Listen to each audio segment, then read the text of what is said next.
I remember almost 2 years ago meeting 3 mothers whose children had been stolen from them on October 7th and held captive in terror tunnels.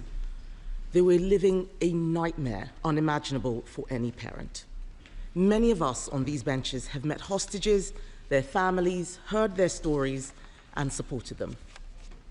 Yesterday, it was truly momentous to finally see the return of the 20 living hostages who are now back home in Israel after over 730 days in terrorist captivity. The hostages released yesterday showed superhuman endurance in the face of evil, and we send every best wish to them and their families as they begin the process of rebuilding their lives. Yeah. We also mourn those hostages killed by Hamas and continue to call for all their bodies to be returned to their families. Mr. Speaker, we must never forget what happened on the 7th of October 2023. The abduction of men, women, and children was a calculated cruelty to break body, mind, and soul after inflicting the mindless horror of rape and murder. There is no cause, no grievance that can ever justify what happened that day. I, for one, will never forget. And the response from some in the West, the equivocation, the indulgence in whataboutery, and the drawing of false equivalence shows how far moral clarity has eroded. And we have got a job to do here at home, Mr. Speaker, to fix this. So on these benches, we stand alongside Israel in our shared fight against Islamist terror. The conflict could have ended a long time ago if the hostages had been returned. So many Palestinian lives have been needlessly lost because of this war. Mr. Speaker, Hamas is a genocidal terrorist organization.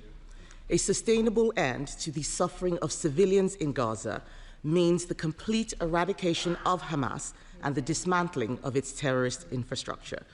Even now, we know that Hamas is still killing Palestinians in Gaza. The initial phase of the US-backed peace plan represents a significant breakthrough. I want to thank the US administration, President Trump, and regional mediators for having secured this outcome. They put in the hard yards and found solutions, making clear that all progress would depend on the release of the hostages, a condition that some other governments forgot. Mr. Speaker, with this peace deal, there is much to be hopeful for in the Middle East. If the Abraham Accords are expanded, a new age of peace will have arrived. We will see diplomatic normalization of Israel with the Arab world, something many of us have longed to see. And it saddens me that the Prime Minister's statement does not appear to show that the UK was at the heart of any of these efforts specifically.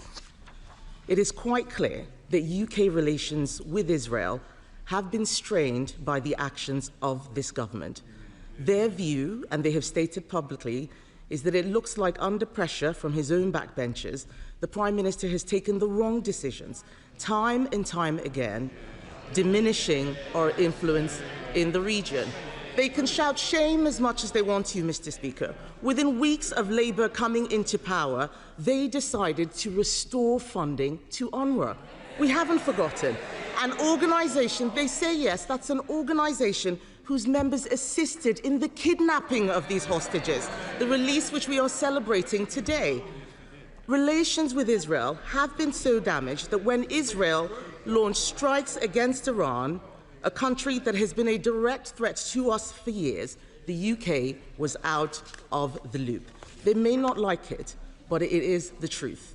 And then, in a move praised by Hamas, Labour decided to recognise a state of Palestine with no condition to release the hostages still held in the tunnels of Gaza, rewarding terrorism. They may chant it from a sedentary position. I will remind them of what the former British-Israeli hostage, Emily Damari, said. She called it a moral failure.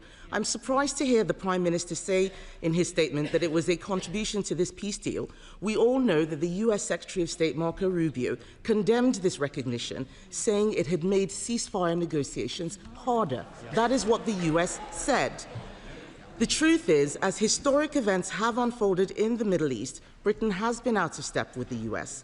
The US ambassador to Israel even called the government's claim that it played a key role in the ceasefire delusional, something Israeli foreign ministers agreed with. Mr. Speaker, I welcome the Prime Minister's promise to scale up protection for Jewish people in our country. Britain has always been a sanctuary for British Jews. But after the tragic murder of 2 British Jews outside a synagogue in Manchester, the government must now do everything it can to eradicate anti-Semitism. The anti-Israel protesters who have turned our streets into theatres of hate have been relatively silent about the good news of a ceasefire and hostage return, showing us their real motivation. The Prime Minister mentioned in his statement the Palestinian Authority. Can he tell us whether the government's preference for the Palestinian Authority to take the reins in Gaza, if they have committed to end the pay-for-slay policies that reward families of terrorists for killing Israelis? Will it deal with anti-Semitism in education, and are they demonstrating any democratic progress? Mr. Speaker, there are also domestic implications. We need to strengthen our borders. Hamas is still running Gaza. Those who would be allowed to leave can only do so with Hamas's approval. We should not be bringing anyone to Britain with links to extremism, anti-Semitism, or to Hamas and other terrorists. So can the Prime Minister confirm whether he intends to bring people from Gaza to study, for healthcare, or for other purposes? And what measures are in place to ensure we are not importing extremism, anti-Semitism, or anyone linked to Hamas and other terrorists? Mr. Speaker, Britain is a great country and still a powerful one. We still have agency to shape the world around us. The government must do better and show it has the backbone to use Britain's power to make a better world.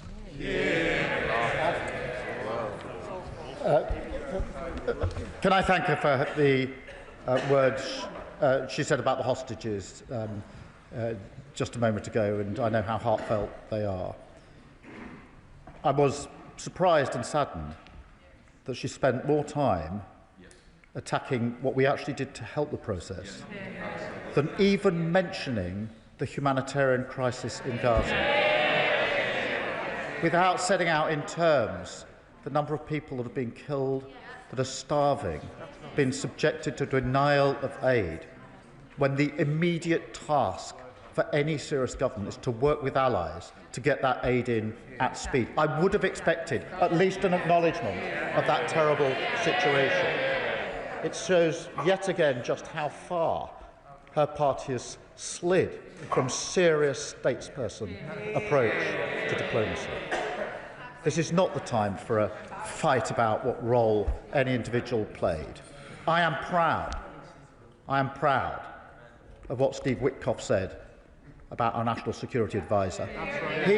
He was negotiating this. He knows absolutely the role we played, and this House should be proud that we played that role. We played that role only because of the relationship that this government has with the Trump administration. We are a trusted partner working both before this peace deal and afterwards. And yes, I did discuss recognition of Palestine with President Trump when he was over here. That's what grown-up, responsible partners do, unlike the discussion here.